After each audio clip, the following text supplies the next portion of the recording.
చాలామంది ఫోన్లు చేస్తూ ఉంటారు యవనస్తులు. పెళ్ళైన వారు, పెళ్ళి కాని వాళ్ళు, పురుషులు స్త్రీలు ఫోన్లు చేసి ప్రార్థన చేయించుకుంటూ ఉంటారు. కొంతమంది కొన్ని ప్రశ్నలు అడుగుతారు.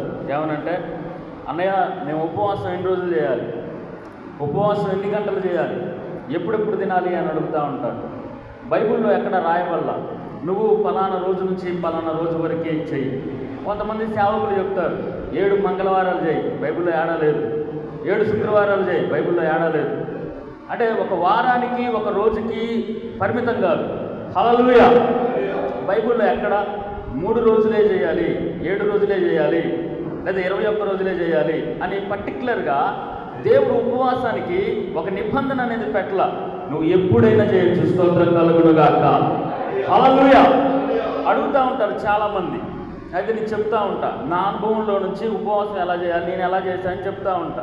అయితే చాలామంది పెళ్ళిళ్ళైన తర్వాత, ఇష్టపడి వివాహం చేసుకున్న తర్వాత, కట్టుకున్న భర్త పిల్లలు పుట్టిన తర్వాత నువ్వు నాకు వద్దు అని విడిచిపెట్టబడిన వాళ్ళు చాలామంది అడుగుతూ ఉంటారు, నా భర్త నాకు కావాలి, నా భర్త నాతో ఉండాలి, ఏం చేయాలి, ఎలా ఉపవాసం ఉండాలి. నేను చెప్తా కొన్ని విషయాలు. అమ్మ ప్రార్థనలో సమయం గడుపుతూ ఉపవాసం చేయన్నప్పుడు వాళ్ళు చేసే ఉపవాసం ఎలా ఉంటుందంటే, రెగ్యులర్గా మనం కూడా చేసే ఉపవాసం ఎలా ఉంటుందంటే, ఉదయం లెగంలోనే దేవుడికి ప్రార్థన చేసుకొని ఆ పూట భోజనం చేయకుండా ఏదేదో పనులు చేస్తూ ఉంటాం. అయితే గమనించండి, ఎన్ని రోజులు ఉపవాసం చేసినా సమాధానం రాట్లా, ఎన్ని నెలలు ఉపవాసం చేసినా సమాధానం రాట్లా.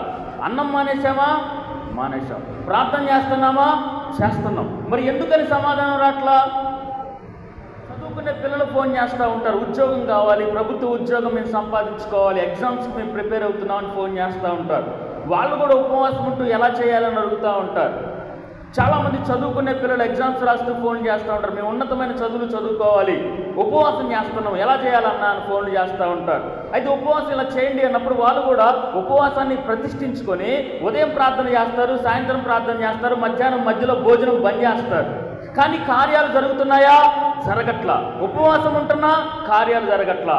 ఎందుకు అంటే దేవుడు నీ నుంచి ఏం కోరుకుంటున్నాడు చెప్పండి? దినములు చెడ్డవి గనక సమయమును పోనీయక సద్వినియోగము. ఎవరికి కావాలమ్మా మీరు ఇచ్చే దశంభాగాలు? పెట్టెల్నింప మన దేవుడు ఏమన్నా చెప్పాడా? బైబిల్ మొత్తం మీద మలాకి గ్రంథం 3:9-10 వచనాల్లో నువ్వు కష్టపడిన కష్టార్జితంలోంచి దశంభాగం తీసుకొని రమ్మని దేవుడు ఒక్కసారి చెప్పాడు. నాతో నువ్వు నిలబడు అని చెప్పి కొన్ని లక్షల సార్లు దేవుడు మాట్లాడాడు. హల్లెలూయా. నువ్వు నాకు కావాలని చెప్పి దేవుడు కొన్ని లక్షల సార్లు మాట్లాడాడు. నీ కానుక ఎవరికి కావాలి? ఓమ దేవుడి సొమ్ము నీ ముట్టుకొని అంటున్నావు, మరి దేవుడి సమయాన్ని నువ్వు ఎందుకు ముట్టుకుంటున్నావు? ఎన్ని మరణాలు చూసుకుంటూ వచ్చాం, ఎంతమంది మట్టిలో కలుస్తుంటే చూస్తూ వచ్చాం. చిన్నవారేమి, మధ్య వయస్కులేమి, డబ్బున్నోళ్ళేమి, రాజకీయ నాయకులేమి, బలవంతులేమి, ధనవంతులేమి, సినిమా హీరోలేమి, ఈ 6 నెలలు దేవుడు సజీవంగా మనల్ని కాపాడాడు. స్తోత్రం కలుగునుగాక. హల్లెలూయా. ఈ 6 నెలల్లో దేవుడికి ఎంత సమయం ఇచ్చావు నువ్వు? నీ ఉపవాసాలు దేవుడికి అక్కర్లా. అందుకే అంటాడు కదా 58వ అధ్యాయంలో, నువ్వు ఉపవాసం చేస్తే నేను చూడను అని అన్నాడు దేవుడు. నువ్వు ఉపవాసం చేసుకుంటూ నీ పని నువ్వు చేసుకుంటూ సమయాన్ని నాకు ఇవ్వకుండా, నాతో నువ్వు ఉండకుండా నీ పని నువ్వు చేసుకుంటున్నావు, నీలో నువ్వు ఉంటున్నావు, నాతో నువ్వు ఉండకుండా నువ్వు ఎంత ఉపవాసం చేస్తే ఆ ఉపవాసం నాకు అక్కర్లేదు అన్నాడు. హల్లెలూయా. అసలు ప్రార్థనే నేను విన్ను అన్నాడు దేవుడు కఠినంగా. నాకు మొరపెట్టువాడికి నేను ఆశీనుడు అన్నాడు ఆయన. నాకు ప్రార్థన చేయువారికి నాకు చెవులను ఉంచాను, నా కనుదృష్టి వాళ్ళ మీద ఉంచాడు అని అన్నాడు ఆయన. కన్నీరు విడిస్తే ఆకాశ మహాకాశాలు దాటి భూమి మీదకి ప్రత్యక్షమయ్యాడు ఆయన. ఏడిస్తే తట్టుకోలేడు, కన్నీరు విడిస్తే తట్టుకోలేడు, బాధపడితే తట్టుకోలేడు, అవమానించబడితే మనం తట్టుకోలేడు. అటువంటి దేవుడు కూడా నువ్వు నీ ప్రార్థన నాకు వద్దు అన్నాడు. ఎందుకనంటే డబ్బు ఇచ్చేవాళ్ళు ఉన్నారు కానీ సమయం ఇచ్చేవాళ్ళు లేరు. పొద్దున్నే చిన్న ప్రార్థన చేసుకుని, దేవా నన్ను కాపాడు, నా కుటుంబాన్ని కాపాడు, యేసు నామములో అడుగుతున్నాం తండ్రి అని చెప్పి దానికి ఉపవాసం అని పేరు పెట్టి నువ్వు దేవుడితో గడపకుండా వెళ్తా ఉంటే సమయాన్ని ఇవ్వని ఉపవాసము చల్లనే. దానియేలు గ్రంథం 6వ అధ్యాయం 10వ వచనం. దానియేలు గ్రంథం 6వ అధ్యాయం 10వ వచనంలో దానియేలును తీసుకెళ్లి సింహాల గుహలో వేశారు. స్తోత్రం కలుగును గాక. సింహాల గుహలో నుంచి బయటికి రావడానికి దానియేలు ఏ ఉపవాసం చేయలేదు. ఈరోజు సింహాల బోను లాంటి శ్రమలు నీకుండొచ్చు. కూతుర్ల వివాహాలు కావట్లేదని, కొడుకుల వివాహాలు కావట్లేదని, ఉద్యోగాలు స్థిరపడట్లేదని, గృహాలు లేవని, నా మనవడు నా మనవరాలని గొంతు పోయేలాగా, గుండెలు బాదుకునేలాగా నువ్వు వరుస్తున్నావే. సింహాల బోను లాంటి శ్రమల్లో నువ్వు ఉన్నావే. కారణము లేకుండా కన్నీళ్లు నువ్వు పెడుతున్నావే. సాచరాని చోట చేతులు చాచుతూ సహాయాన్ని అడిగి తిరిగి నిస్సహాయులుగా మిగిలిపోతున్నామే. సింహాల బోనులో వేయబడి ఉన్నామే.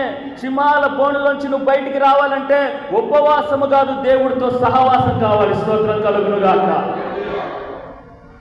దానియేలు సింహాల గుహలోంచి ఎలా బయటకు వచ్చాడు అని అంటే రోజుకు 3 సార్లు ప్రార్థన చేసేవాడంట. ఏం చేసేవాడంట? 3 పూటలు తిని 3 పూటలు ప్రార్థన చేసేవాడు. బిర్రుగు తిను, కడుపు నిండా తిను, కానీ దేవుడితో సమయం గడుపు. నువ్వు దేవుడితో సమయం గడపకుండా, ఆదివారం దేవుడికి ఇవ్వకుండా, శనివారం దేవుడు ఇవ్వకుండా, శుక్రవారం దేవుడికి ఇవ్వకుండా, ప్రతిరోజులో 24 గంటలు నీకు ఊపిరిస్తున్న వాడికి సమయం ఇవ్వకుండా, హల్లెలూయా చెప్పండి, దేవుడు ఏం కోరుకున్నాడు చెప్పండి? సమయం అనండి ఒకసారి. సమయాన్ని కోరుకుంటా ఉన్నాడు.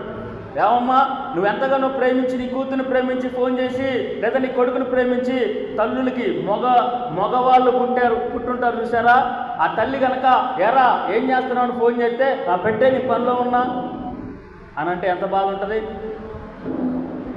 కూతురుతో మాట్లాడాలి, కొడుకుతో మాట్లాడాలి అని చెప్పి ఫోన్ చేస్తే అని పనిలో ఉన్న పెట్టే.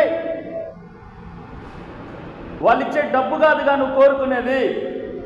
1,00,000 రూపాయలు తీసుకొచ్చి, అమ్మ ఇదిగో 1,00,000 రూపాయలు అంటే నీకు సంతోషం రాదు. కానీ నా కొడుకు నాతో ఫోన్లో మాట్లాడాలి 1 అర్ధగంట, నా కూతురు నాతో మాట్లాడాలి 1 అర్ధగంట, మనవడో మనవరాలు ఎక్కడ ఉండి బుజ్జి నాన్న కన్నా అంటే వాడు నవ్వుతుంటే, కేకలేస్తూ ఉంటుంటే ఆ సమయము నీకు సంతోషాన్ని ఇస్తుంది.